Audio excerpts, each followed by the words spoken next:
கர்த்தருடைய பரிசுத்த நாமத்திற்கு ஸ்தோத்திரம். இன்னைக்கு நம்ம கொலோசியர் 2வது அதிகாரம் 23வது வசனம் கடைசி வசனத்தை இன்னைக்கு தியானிக்க இருக்கிறோம். ஜெபத்தோடு இந்த செய்திக்குள்ளே கடந்து செல்வோம். திருப்பாதம் நம்பி வந்தேன், கிருபை நிறை இயேசுவே, தமது அன்பை கண்டடைந்தேன், தேவா சமூகத்திலே தமது அன்பை கண்டடைந்தேன், தேவா சமூகத்திலே இலை பாறுதல் தரும் தேவா, கலைத்தோரை தேற்றிடுமே, இலை பாறுதல் தரும் தேவா, கலைத்தோரை தேற்றிடுமே, சிலுவை நிழல் எந்தன் தாஞ்சம், சுகமாய் அங்கு தாங்கிடுவேன், சிலுவை நிழல் எந்தன் தாஞ்சம், சுகமாய் அங்கு தாங்கிடுவேன், என்னை நோக்கி கூப்பிடு என்றீர், இன்னல் துன்ப நேரத்திலும் என்னை நோக்கி கூப்பிடு என்றீர், இன்னல் துன்ப நேரத்திலும் கருத்தார் விசாரித்து என்றும் கனிவோ என்னை நோக்கிடுமே, கருத்தாய் விசாரித்து என்றும் கனிவோ என்னை நோக்கிடுமே, மனமாரமாந்தர் நீரல மன வேண்டுதல் நிக்கிடும், மனமாரமாந்தர் நீரல மன வேண்டுதல் கிடும், எனதோலமூற்றி ஜெபித்தே இயேசுவே உம்மையாண்டிடுவேன், எனதோலமூற்றி ஜெபித்தே இயேசுவே உம்மையாண்டிடுவேன், என்னை கைவிடாதிரும் நாதா, என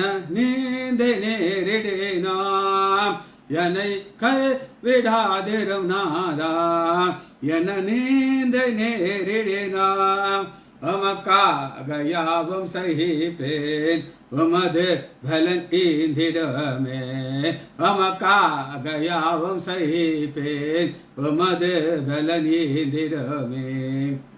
இயேசுவின் நாமத்தினாலே ஜெபங்களை பிதாவே, ஆமென். கர்த்தருடைய பரிசுத்த நாமத்திற்கு ஸ்தோத்திரம். Leela praise Lord, Kavitha sister praise Lord, Balasundari praise Lord.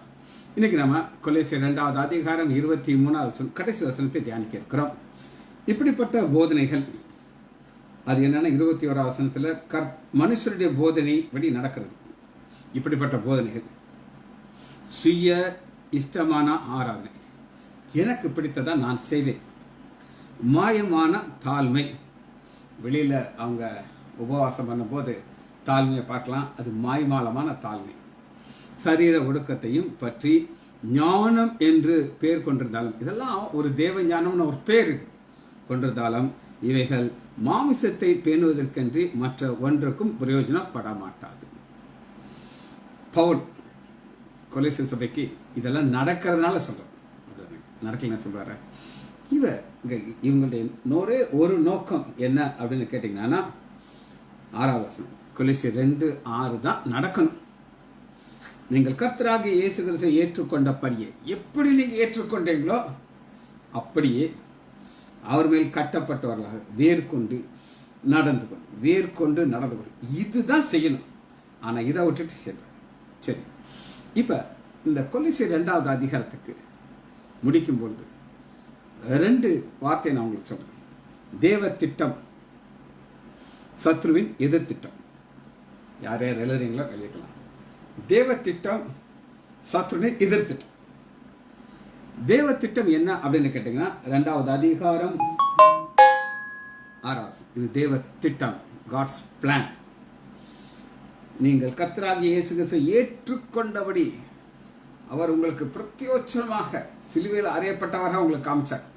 அப்படியே நீங்க அவரோட கூட இருந்து வாழ்ந்து கொண்டே இருந்து வேர் கொண்டு அவருக்குள்ள கனி கொடுக்கிற வாழ்க்கையை நீங்க வாழணும். ஆனா சத்துருடைய எதிர் திட்டம் என்னங்கிறத நம்ம பார்க்கணும். சத்துரு எப்பவுமே ஒரு ஆப்போசிட் பிளானை கொண்டு வந்துட்டே இருக்கும். வாசிக்கணும். ஆதியாகமம் 9வது அதிகாரம் 1 வசனம். ஆதியாகமம் 9:1. தேவ திட்டம் என்னன்னா, இப்போ நோவா பேழையிலேருந்து வெளியே வந்தாச்சு. நீங்கள் உலகம் என்றும் பூமியை நிரப்புங்க, பலுகி பெருகி பூமியை நிரப்புங்க. நீங்கள் எல்லா இடத்துக்கும் நிச்சயம் போகணும், ஒரு இடத்துல நீங்கள் இருக்கக்கூடாது. பலுகி பெருகி பூமியை நிரப்புங்க, அது தேவ திட்டம். ஆனால் சத்ரு என்ன செய்வான் அப்படின்னு கேட்டிங்கன்னா, ஆதியாகமம் 11வது அதிகாரம், அவர்கள் சமபூமியை கண்டு பண்ணணும். அப்போ தேவ திட்டம் உலகெங்கும் போகணும். ஆண்டவராகிய இயேசு கிறிஸ்து லாஸ்ட் கட்டளை கேட்டார், நீங்கள் பூமி எங்கும் உலகம் எங்கும் சுவிசேஷத்தை அறிவித்து பிதா குமாரன் பரிசுத்தாவினாலே ஞானஸ்தானம் கொடுத்து எனக்கு சீஷரா மாற்றுங்க. இது தேவனுடைய திட்டம். ஆனால் இவங்க ஒன்று பார்க்குறாங்க, அது என்ன சம பூமி. சமபூமி அப்படின்னா என்ன அர்த்தம் அப்படின்னு கேட்டிங்கன்னா, கம்ஃபர்ட் சோன். இங்கே தான் நமக்கு நல்லது. பாபேல் கோபுரம்னு ஒரு கோபுரத்தை கட்டுறாங்க. இந்த பாபேல் கோபுரம் கட்டுறது தேவனுடைய சித்தம் கிடையாது, அது சாத்தானுடைய எதிர்த்திட்டம். கவுண்டர்னா ஆண்டவருடைய பிள்ளைகளை எப்படி அடித்து தாழ்த்தணும்னு சாத்தான் பார்ப்போம்.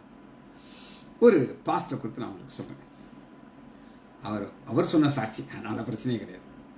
நான் ரொம்ப நேசிக்கிறவர் சுரேஷ் ராமச்சந்திரன் பாஸ்டர், சிலோனில் இருக்கார்.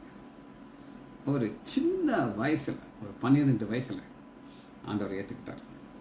அவங்க அம்மாலாம் பயங்கர அகென்ஸ்டாக இருந்தாங்க, ஆனால் அவர் கண்டுக்கிடவே இல்லை. அவர் பட்ட பாதையில் அந்த சின்ன பையன் பட்ட கஷ்டங்களெல்லாம் யாராலையும் அக்செப்ட் பண்ண முடியாது. அவருக்குள்ள ஒரு தாளம் இருந்துச்சு. என்ன தாளம்னா, மியூசிஷியன். அவர் அழகாக கிட்டார் போடுவார், அவரே பாட்டு இசைப்பார், சினிமா பாடல்கள் அவ்வளோ ஜாலியாக பாடுவார். அவருக்கு ஒரு டீம் இருந்துச்சு. அது பாஸ்டர் ஆனதுக்கப்புறம் நான் சொல்கிறேன், 17 வயசுலேயே அவர் பாஸ்டர் ஆகிட்டார். 3 சபைக்கு அவர் பாஸ்டர், பெரிய பாஸ்டர். அந்தளவு ஆண்டவருக்கு ஞானத்தை கொடுத்துருந்தார், வல்லமையை கொடுத்துருந்தார், வாரத்தை கொடுத்துருந்தார். ஃபாரினில் போய் ஹீப்ரு கிரீக் மொழிகளை சரளமாக வாசிப்பார். இந்த ஏடுகளெல்லாம் அவர் ஏதாவது காம்ப்ளிகேஷன் அவர்கிட்ட கூப்பிடுவாங்க, அவர் தான் அதுக்கு ஆன்சர் சொல்லுவார்.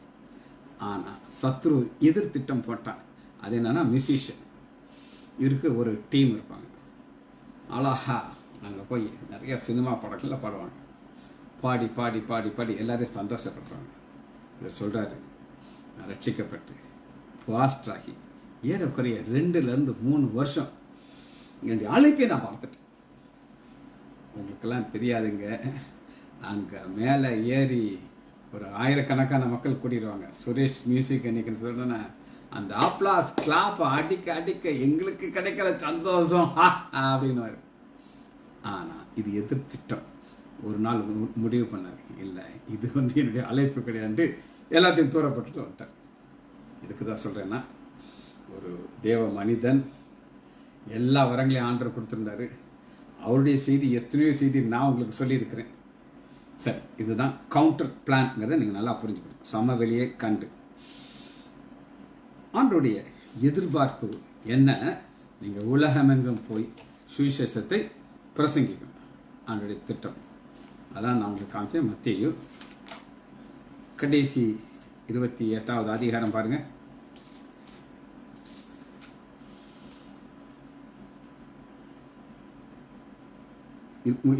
நான் உங்களுக்கு கட்டளையிட்ட யாரும் ஒதுக்கும் உலகத்தின் கடைசி பரியந்தம் நீங்கள் போய் சுவிசேஷத்தை பிரசங்கிங்க. இவங்களை கேட்டாங்களா? கேட்கல. ஆண்டவருடைய நோக்கம், காட்ஸ் பிளான் என்ன அப்படின்னு கேட்டிங்கன்னா, அப்போஸ்தலர் 1வது அதிகாரம் பரிசுத்தவான்கள் வரும்பொழுது நீங்கள் பலன் அடைந்து, ஃபர்ஸ்ட் எருசலேம், 2வது யூதேயா, சமாரியா, பூமியின் கடைசி வந்து எனக்கு சாட்சியம். நீங்கள் ஒரு இடத்துல இருக்கக்கூடாது, உலகம் நீங்கள் போகணும்னு சொல்லி. இவங்க கேட்டாங்களா? கேட்கல. அவங்க எப்படி இருந்தாங்கன்னு சொன்னீங்கன்னா, அப்போஸ்தலர் 2வது அதிகாரம் 43, விசுவாசிகள் எல்லாரும் ஒருமித்து இருந்து. விசுவாசிகள் ஒருமித்து இருக்கும்போது எவ்வளோ சந்தோஷமாக இருக்கும் உங்களுக்கு தெரியுமா? பிரதர், நேற்று என்ன நீங்கள் தியானிச்சீங்க பிரதர் பைபிளில்? அவர் சொல்லுவார், நான் உங்களுக்கு சொல்லட்டா எனக்கு கிடைச்ச வெளிச்சத்தான்னு சொல்லி இவர் சொல்லுவார். 3வது ஒருத்தர் பக்கம் இருப்பார், ஐயோ என்ன அழகாக இருக்குது, நான் சொல்லட்டா அவங்களுக்கு இப்படி பைபிளில் உள்ளே போய் புகுந்து விளாண்டு. சரி சரி சரி, நம்ம என்ன துதிப்போமா? ரைட், துதிப்போம். என்ன பாடலில் துதிப்போம்? அப்படியே துதிச்சு துதிச்சு துதிச்சு நான் கொஞ்ச நேரம் ரெஸ்ட் எடுக்கிறேன் பிரதர், போங்க நாங்கள் கொஞ்சம் நேரம் துதிச்சுட்டு வரோம். இப்படி ஒரே ஜாலி. ஏன்னா உலக பிறகு ஆண்டவருக்குள்ள காணியாட்சி ஆசைகளெல்லாம் தேவனெல்லாம் விற்று காமனாட்சி பொதுவாக அனுபவிக்கிறார். அவர்கள் ஒருமனப்பட்டவர்களாய். இந்த ஒருமனம் தேவை, ஆனால் ஒரே இடத்துல இருக்கக்கூடாது. திரும்ப நான் சொன்னேன், ஒரு மனம் ஒன்னஸ் தேவை, ஆனால் அது ஒரே இடத்துல இருக்கக்கூடாது. அனுதினமும் தரித்திரு, வீடு தோறும் அப்பம் பெற்று மகிழ்ச்சியோடு கபடமில்லாது இருக்கு. என்ன அருமையான பிச்சு, கபடெல்லாம் கிடையாது. இதுதான் பரலோகம் பூமியில். ஆனால் இது காட்ஸ் பிளான் கிடையாது. காட்ஸ் பிளான் என்ன? நீங்கள் உலகமெங்கும் போய் சுவிசேஷத்தை பிரசங்க, தேவனை துதித்து ஜனங்களுக்கு தயவுப்பட்டிருந்தார்கள், ரட்சிக்கப்பட சேர்த்துட்டீங்க. ஆனால் இந்த 1வது அதிகாரம் 8வது வசனம் நடக்கலைன்னா 8:1 நடக்கும். இல்லை, ஈஸியாக ஞாபகம் வச்சுக்கோங்க. அப்போஸ்தலர் 1:8 உலகமெங்கும் போய் சுவிசேஷம் அறிவிக்கணும். அது செய்யலையா 8:1 வந்துடும். 8:1 என்ன சொல்லுது அப்படின்னு, இது ஆண்டவருடைய திட்டத்தை நிறைவேற்றுறதுக்கு அவர் செய்ய வேண்டிய ஒரு காரியம். ஸ்தேவானை கொலை செய்யாச்சு.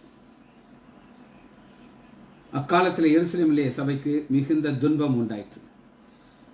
அப்பொழுது அப்போஸ்தலர்கள் மற்றவர்கள் யூதேயா சமாரியா தேசம் சிதறி. யூதேயா சமாரியாவுக்கு அவங்க ஒழுங்கா போயிருந்தீங்கன்னா, தேவ திட்டத்தை செய்திருந்தாங்கன்னா இது நடந்திருக்காது. இப்போ நம்ம கொலை செய்யல முடிக்கும்போது தேவனுடைய திட்டத்துக்கு அகென்ஸ்டா சாத்தான் எதெல்லாம் முடியுமோ எல்லாம் செஞ்சான். இவங்க மாய்மாலவான தாழ்வு, தேவ ஆராதனை, தங்கள் சரீரத்தை ஒடுக்கிற மாதிரி ஒடுக்கி எல்லா வேஷத்தையும் செஞ்சுட்டு இருக்காங்க. ஆனால் ஆண்டவர் என்ன செய்கிறாரு அப்படின்னு கேட்டிங்கன்னா, 4வது சிதறி போனவர்கள் எங்கும் தெரிந்து சுவிசேஷத்தை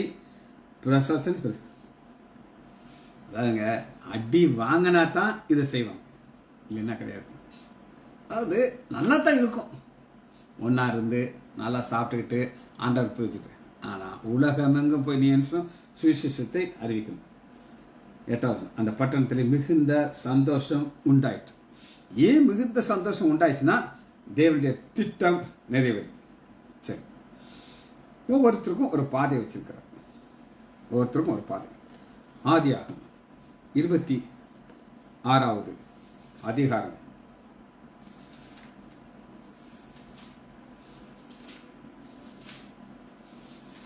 26:15 தேவனுடைய திட்டத்திற்கு அகென்ஸ்டா சத்ரு வந்து கொண்டே இருப்பான். நல்லா கேட்டுக்கணும். இன்னைக்கு நான் ஆண்டோடைய ஊழியத்தை கரெக்டாக செய்யும் பொழுது சத்ரு வருவான். சில இன்டர்நெட்டில் கை வைப்பான், எனக்கு ஒரு பலவீனத்தை கொண்டு வந்து போடுவான். அதை கண்டுக்கிடவே கூடாது, போய்கிட்டே இருக்கும். பாருங்க, ஈசாக்கு அந்த தேசத்தில் விதை வைத்தான். ஆண்டவர் சொல்றாரு, நீ இங்கே இருக்கணும், நீ எகிப்துக்கு போகக்கூடாது. அதுதான் காட்ஸ் பிளான். அந்த நேரத்தில் சத்ரு சும்மா இருக்க மாட்டான். அவன் ஐஸ்வர்யவனாகி வார வார விருத்தி அடைந்து மகா பெரியவனான. இது ஆண்டவர் கொடுக்குற உயர்வு. இத யார் தேடல கேட்டா, ஈசாக்கு தேடல. எனக்கு இப்படி வேணும் ஆண்டவனை கேட்க வேண்டும். ஆனா பொறாமை, பெலிஸ்தீனர் மேல் பொறாமை கொண்டு, இந்த பொறாமைங்கிற ஒரு ஆமை என்னதுங்க, பொறாமைங்கிற ஒரு ஆமை வரும். யாருக்கு விரோதம் வரும் சொல்லுங்க பாப்போம். நீங்க ஊழியத்தை வரும்போது ஒரு கஷ்டத்தோடு வர்றீங்க, அதுக்கப்புறம் பஞ்சம் வந்துருச்சு, தரித்திரம் வருது, எந்த ஆசீர்வாதம் உங்களுக்கு இல்லை, எப்படி இருக்கும்? அது ஆண்டோடைய சித்தம் கிடையாது. வர வேற விருத்தி ஆகும்போது எல்லாருடைய கண்களும் ஈசாக்கு மேல இருக்கும். ரைட். தகப்பனாகிய ஆபிரகாம் நாட்களே வேலைக்காரர்கள் துறவுகளுக்கு தூத்தை நடும். இப்ப அப்பா ஆபிரகாமுக்கு விரோதமா அவங்க வர முடியாது. அப்பாவுக்கு பிறகு ஜீவனை நாங்க நோண்டுவோம், எங்களுக்கு பிரச்சனையே இல்லை. ஒவ்வொரு காரியம் இப்ப இவங்க துறவை தோண்டுவாங்க, தண்ணி வரும், இது எங்கதுன்றவாங்க. ஈசாக்கு சண்டை போடவே மாட்டார், அப்படி ஜாலியாக போயிட்டே இருப்பார். ஈசாக்கு பிரச்சனையே பண்ண மாட்டார். 21 வேறொரு துறை விட்டார்கள், அதை குறித்து வாக்குவாதம் பண்ணினார்கள். சித்தானா வாக்குவாதம் அவன் பண்ணுவான், ஈசாக்கு பண்ண மாட்டான். ஏன் பண்ண மாட்டாரு?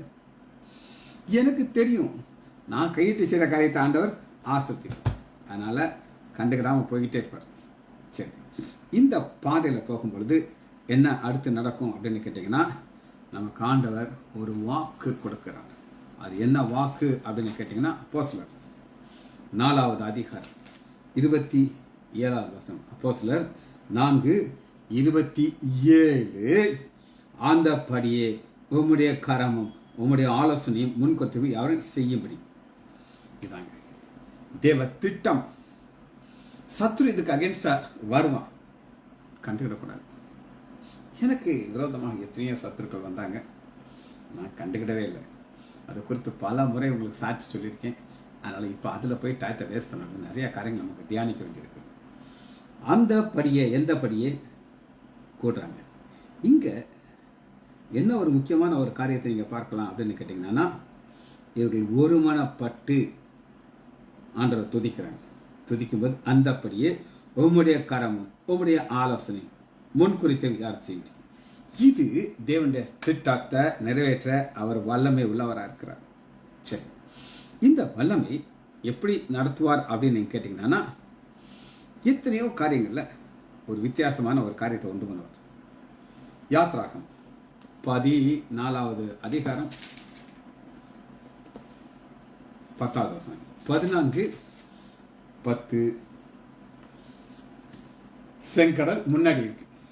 தேவ திட்டம் என்ன அப்படின்னு கேட்டீங்கன்னா, செங்கடல் பிளக்கணும் முன்குறிச்சிட்டாங்க. இது ஆக்சிடென்டாக நடக்கிறது கிடையாது. அது முன்னாடி பிளந்து இஸ்ரேல் மக்கள் அது வழியாக போகணும். இது தேவனுடைய திட்டம். ஆனால் சாத்தா என்ன செய்வான் அப்படின்னு கேட்டிங்கன்னா, யாத்ராகமம் 14வது அதிகாரம் 10வது வசனம். பார்வன் சமீபத்து வருகிறதை இஸ்ரேல் புத்திரர்கள் தங்கள் கண்களிலே ஏறெடுத்து பார்த்து எகிப்தை தங்கள் கண்டு மிகவும் பயந்தார்கள். அப்பொழுது இஸ்ரேல் புத்திரர் கர்த்தர் ஆண்டவரை எதிர்பார்ப்பு, நீ ஜெபம் பண்ணுப்பா, நீ நோக்கி கூப்பிடு. உம்மை ஊக்கமாய் நோக்கி பார்த்தே உண்மையாய் வெட்க மாட்டாயேன். உம்மை ஊக்கமாய் நோக்கி பார்த்தே உண்மையாய் வெட்க மாட்டாயேன்.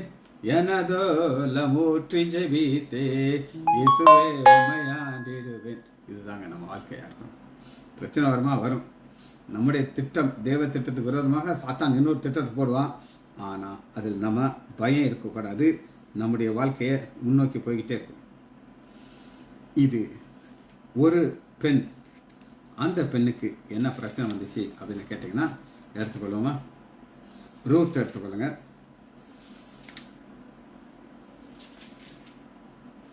ரெண்டாவது அதிகாரம் 20வது வசனத்தில், தேவ திட்டத்திற்கு விரோதமாக போய், நல்லா கேட்டுக்கோங்க, பஞ்சம் வந்தாலும் பெத்லகேம்ல தான் இருக்கணும்.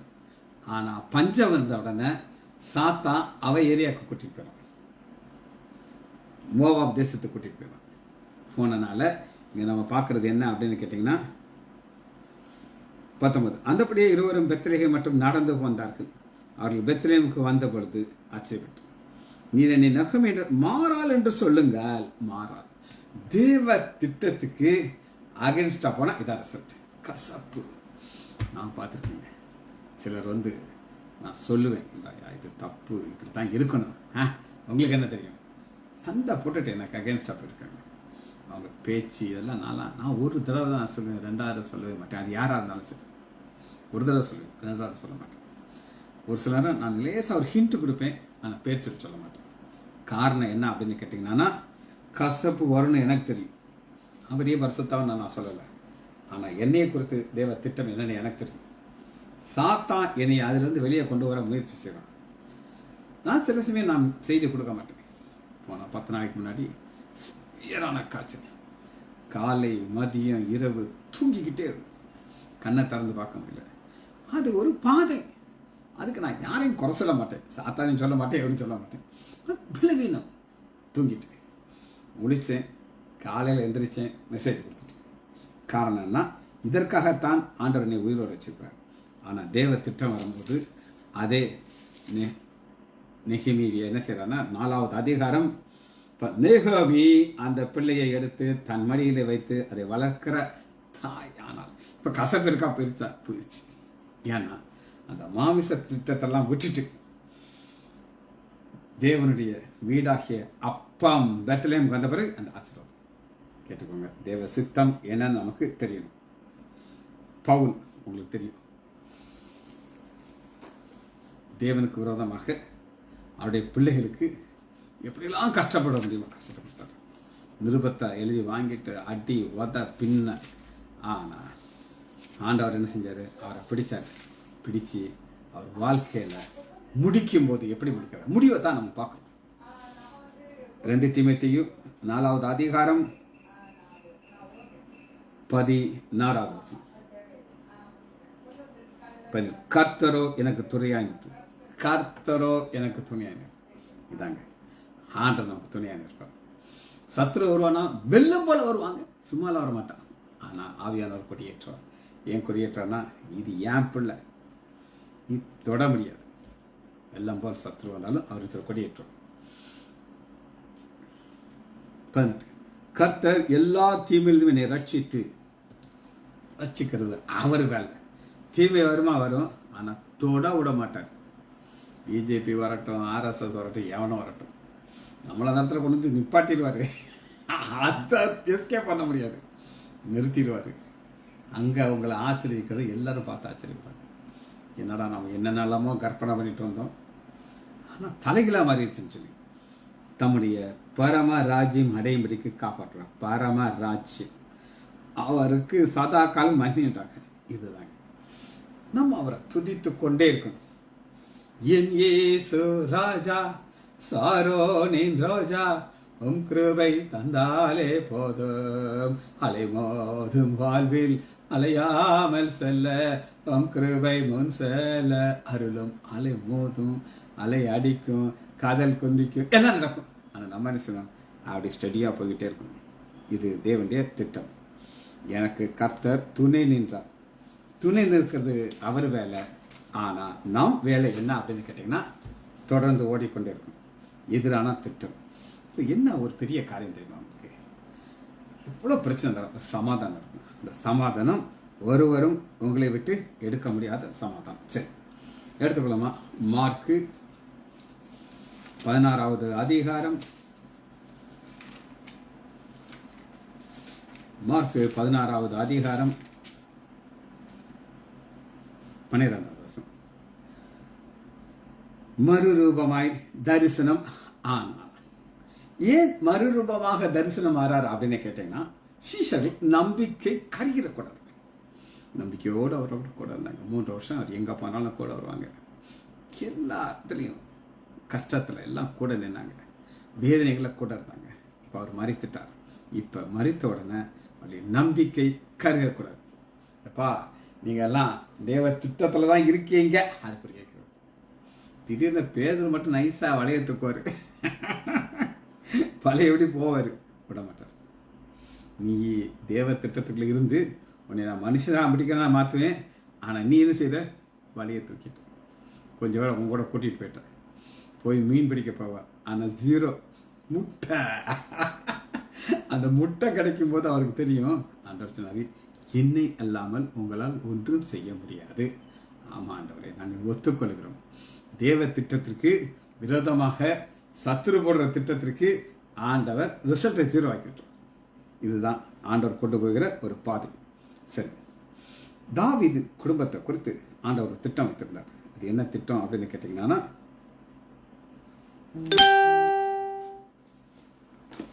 1 சாமுவேல் 16வது அதிகாரம் 8வது. அவர்கள் வந்த பொழுது எலியாப்பை பார்த்து கர்த்தரால் அபிஷேகம் பண்ண இவர் தான். இதில் என்ன ஒரு ஆச்சரியமான காரியம் அப்படின்னா, எலியாப்பு எல்லா பையங்களுடைய பேரும் ஈசாக்கு தெரியும்.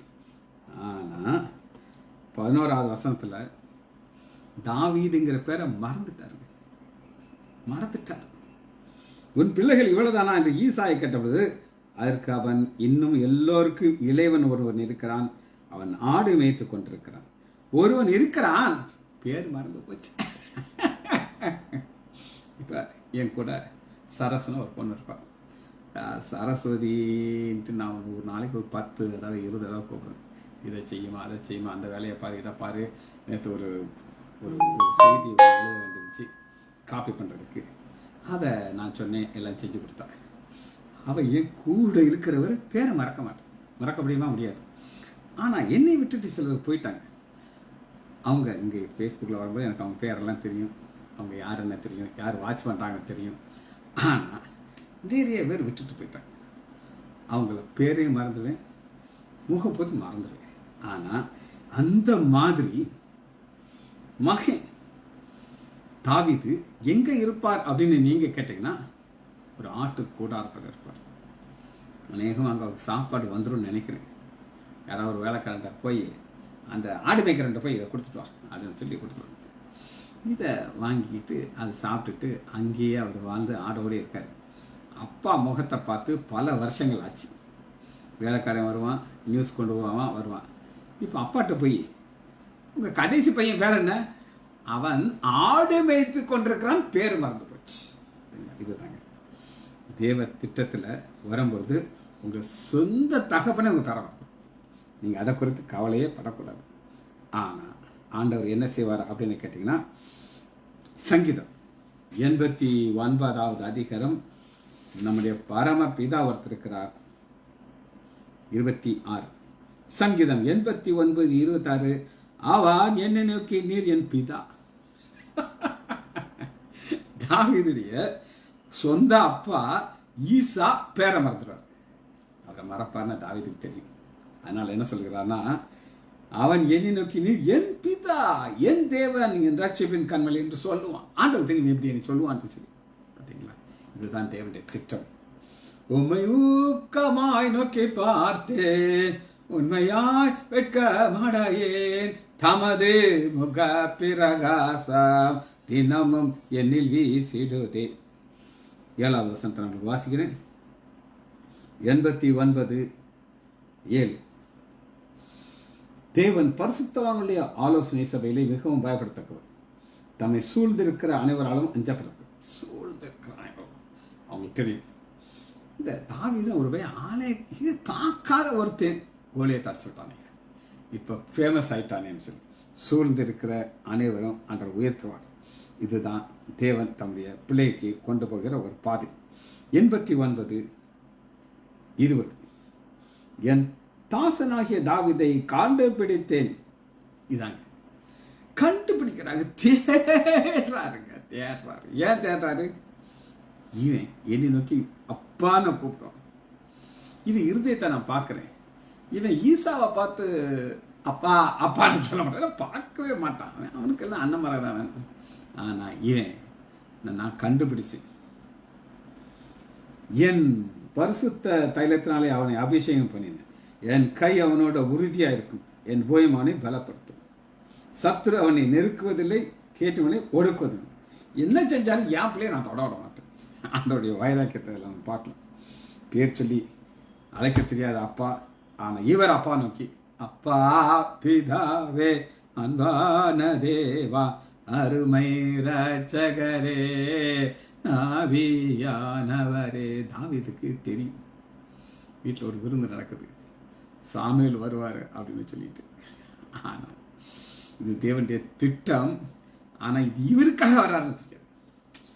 சின்ன பையன் தானேங்க. நான் ஆடுகளை வச்சுட்டு கட்டாயம் அழுதுகிட்டு இருந்திருப்பான்.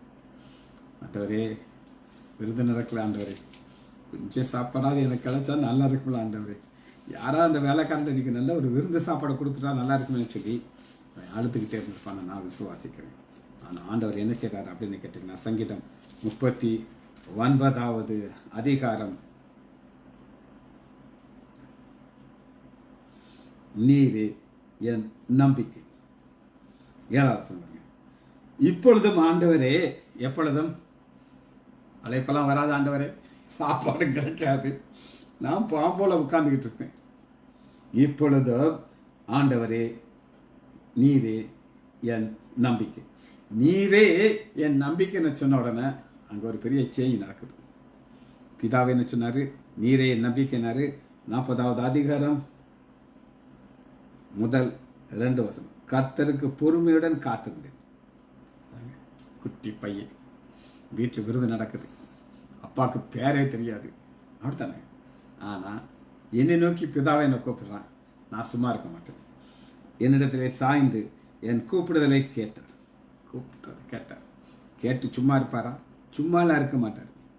இப்போ என்ன நடக்குது அப்படின்னு கேட்டிங்கன்னா, 1 சாமுவேல் 16வது அதிகாரம்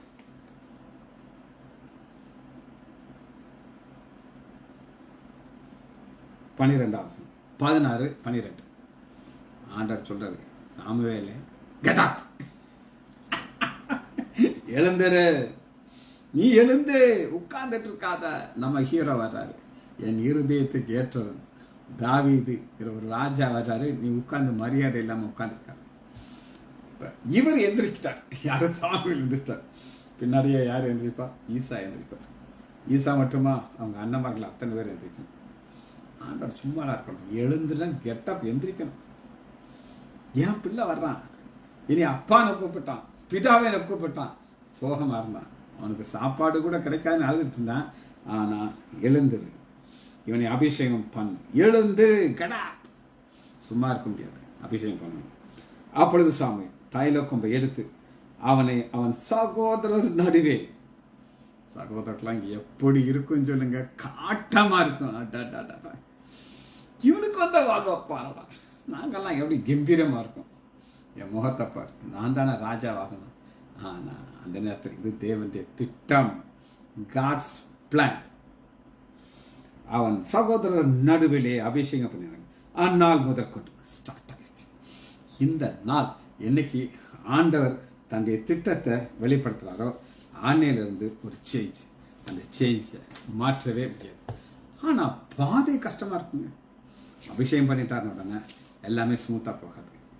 தாவீது எங்கே போய் சிக்கினார் அப்படின்னு கேட்டிங்கன்னா கஷ்டம் இருக்கும். காட்ஸ் பிளான் இதான், மாற்ற முடியாது. 1 சாமுவேல் 22வது அதிகாரம் 1 வசனம், தாவீது அவ்விடத்தை விட்டு தப்பி சிக்கலான இடத்துல மாட்டிக்கிட்டு ஒரு பைத்தியக்கார மாதிரி வேஷம் போட்டு தாவீது கோலியாத்தை கொன்னா அந்த ஊர்ல போய் மாட்டிக்கிட்டார். சரி, இப்ப இருக்கிற பிரச்சனை என்னன்னா, அவ்விடத்தை விட்டு தப்பி அதுலாம் என்னும் கெபிக்கு போனான். அதை அவன் சகோதரரும் அவன் தகப்பனை விட்டு கேட்டு அங்கே அவன் எடுத்துட்டு போனான். இதாங்க அதுலாம் கெபிக்கு போவனி. ஆனா எந்த சகோதரர்கள், எந்த அப்பா உன்னை அப்பானே சொல்லலை, அந்த சகோதரர் மட்டும் வரும். பிரச்சனை இருக்கா? இருக்கு, அதனால வருவாங்க. வழக்கமா பாருங்க, இது தேவ திட்டங்கிறது நான் உங்களுக்கு திரும்ப சொல்றேன். தாவீது இப்படி ஒரு பிரச்சனையில் இருக்காருன்னு உடனே எல்லாரும் விட்டு ஓடி இருக்கணும். ஆனா 22வது அதிகாரம் 1 வசனம், தாவீது அதுலாம் என்னும் கெவிக்கு போனான். அங்கே அவன் சகோதரரும் அவன் தகப்பனார் வீட்டார் அனைவரும் கேட்டு அங்கே போனார். இதுதாங்க தேவனுடைய திட்டம். திரும்ப நான் சொல்றேன், நம்ம எந்த வசனத்தை தியானித்து கொண்டிருக்கிறோம் அப்படின்னு கேட்டிங்கன்னா, கொலோசியர் 2வது அதிகாரம் 23 வசனம், கடைசி வசனம். இப்படிப்பட்ட போதனைகள், அதாவது இப்படிப்பட்ட தலையாகி இயேசு விட்டுட்டாங்க, உலக வழிபாட்டுக்குள்ள வந்துட்டாங்க, தேவதூதருடைய ஆராதனை நடந்துட்டு இருக்குது, தங்கள் மாய்மாலமான தாழ்மை செய்துட்டு இருக்கிறாங்க, சுய இஷ்டமான ஆராதனை, எனக்கு பிடிச்சதை தான் நான் செய்வேன், தேவனுடைய திட்டம்லாம் எனக்கு பிடிக்காது, மாய்மாலமான தாழ்மை, சரீர ஒடுக்கத்தையும் பற்றி ஞானம் என்கிற பேர், இதுதான் தேவ திட்டம் அப்படின்றது. எஸ், ஞானம் என்கிற பேர் கொண்டிருக்கிறதாலும் இவைகள் மாமிசத்தை பேணுகிறது என்று மற்றொன்றுக்கும் பிரயோஜனம் இல்லை. இதை நான் உங்களுக்கு விளக்கும் போது எப்படி நான் உங்களுக்கு சொல்றேன்னா, தேவ திட்டம்னு ஒன்று இருக்கு, காட்ஸ் பிளான். சத்ருவின் எதிரான திட்டம், ஆப்போசிட். இந்த எதிரான திட்டத்தில் நம்ம போகும்பொழுது ஆண்டவர் பல நேரங்களில் ஒரு பாதையில் கொண்டு போவார். அந்த பாதை எப்படி இருக்கும் அப்படின்னு கேட்டிங்கன்னா கஷ்டமாக இருக்கும். எல்லாம் முடிஞ்சு அதுலாம் குகைக்கு வர்றாங்க. அதுலாம் குகைக்குள்ள வந்தாலும் ஆண்டவர் தனியாக வர விட மாட்டார், கூட யாரை கூட்டு வருவார்? அப்பா அண்ணன்மார்களெல்லாம் வர்றாங்க. இது தேவனுடைய திட்டம். சரி, இன்னொரு சம்பவத்தை பார்த்து நம்ம இந்த செய்தியை முடிக்க போகிறோம். காட்ஸ் பிளான் என்ன? எஸ்தர் 3வது அதிகாரம் 1 வசனம். எஸ்தர் 3:1. ஆமான ராஜா உயர்த்திக்கிறார். ராஜாவாகிய அகஸ்வேரு ஆமான் என்கிற ஆகாயை மேன்மைப்படுத்தி தன்னிடத்துக்கு சகல பிரபுக்கள் மேலாக அவனுடைய ஆசனத்தை உயர்த்தினான். இது மனிதனுடைய திட்டம், காட்ஸ் பிளான் கிடையாது. ஆனா தேவனுடைய திட்டம் என்ன அப்படின்னு கேட்டீங்கன்னா, அதே எஸ்தர் 9வது அதிகாரம் 8வது அதிகாரம். அப்பொழுது மொர்தெகாய் இளநீரம் வெண் வஸ்திரம் பட்டு வஸ்திரம் அணிந்தான ராஜாவிடத்திலிருந்து புறப்பட்டு சூசா நகரம் ஆரம்பித்து. இது தேவனுடைய திட்டம். கஷ்டமான பாதையா? ரொம்ப கஷ்டமான. இந்த யூதர்களை ஃபுல்லாக அழிக்கிறதுக்கு சாத்தான் திட்டம், தேவ திட்டத்துக்கு எதிரான திட்டம். ஆண்டவர் விடுவார், விட மாட்டார். எந்த மோர்க்கா தாயை ஒரு தூக்கு மரத்தை செய்தனா அதிலே போட வைப்பார். இது காட்ஸ் பிளான். ஜெயிச்சு முடிப்போம். மகா இரக்கமாம் கருவேமில்ல பிதாவே துதிக்கிறோம் ஐயா. கொலைசியர் 2வது அதிகாரத்தின் கடைசி வசனத்தை தியானிக்க கிருபை பாராட்டினீர் ஐயா. ஆவியானவரே, இன்று கொடுத்த தலைப்புக்காக நன்றி. பிள்ளைகள் ஒவ்வொருவரையும் என் ஆண்டவராகிய இயேசு கிறிஸ்துவின் நாமத்தினாலே ஆசீர்வதிக்கிறேன். இயேசுவின் நாமத்தினால் ஜெபங்கள் பிதாவே. ஆமேன், ஆமேன், ஆமேன்.